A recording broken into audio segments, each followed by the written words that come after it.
بسم اللہ الرحمن الرحیم۔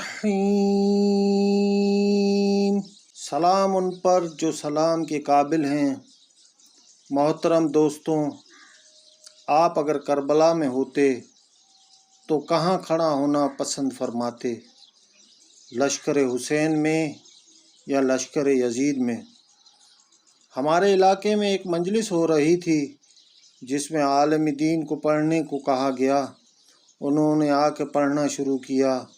انہوں نے فرمایا، بھائیوں میں یہاں پہلی بار آیا ہوں اور شاید آخری بار۔ انہوں نے کہا، امام حسین کا یزید سے جھگڑا جائیداد یا بادشاہت کے لیے نہیں تھا۔ حسین علیہ السلام دین محمدی کی سربلندی کے لیے، دین محمدی کی حدود کو قائم کرنے کے لیے، لا الہ الا اللہ کی سربلندی کے لیے نکلے تھے۔ امام حسین کی آواز آج بھی انسان کو پکار پکار کر کہہ رہی ہے، آؤ حقیقی دین محمدی کی طرف آؤ، یعنی نماز قائم کرو اپنی اصل روح کے ساتھ، روزہ رکھو تاکہ تم کو اپنے دینی بھائی کی بھوک کا احساس ہو، زکوٰۃ دو حقدار کو، صرف حقدار کو، حج کرو امت سے جڑنے کے لیے، ظالم کے سامنے کھڑے ہو جاؤ اللہ کے لیے۔ اکثر لوگ شراب پی کر فخر محسوس کرتے ہیں۔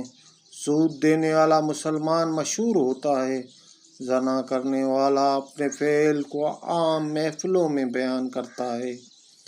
گھی، چینی، گندم، آٹا جمع کر کے مہنگا ہونے پر بیچنے والے اپنے کاروبار پر فخر محسوس کرتا ہے۔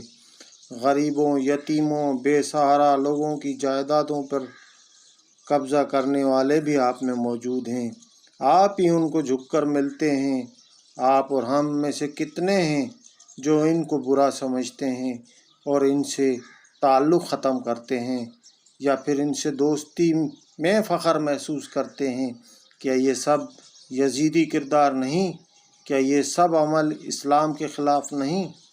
آپ لوگوں کو کس چیز کا خوف ہے؟ موت کا؟ وہ تو آنی ہے، چاہے دنیا کا جتنا مال جمع کر لو، موت برحق آنی ہے۔ دنیا کا مال ساتھ نہ جائے گا، فقط عمل جائے گا، فقط عمل جائے گا۔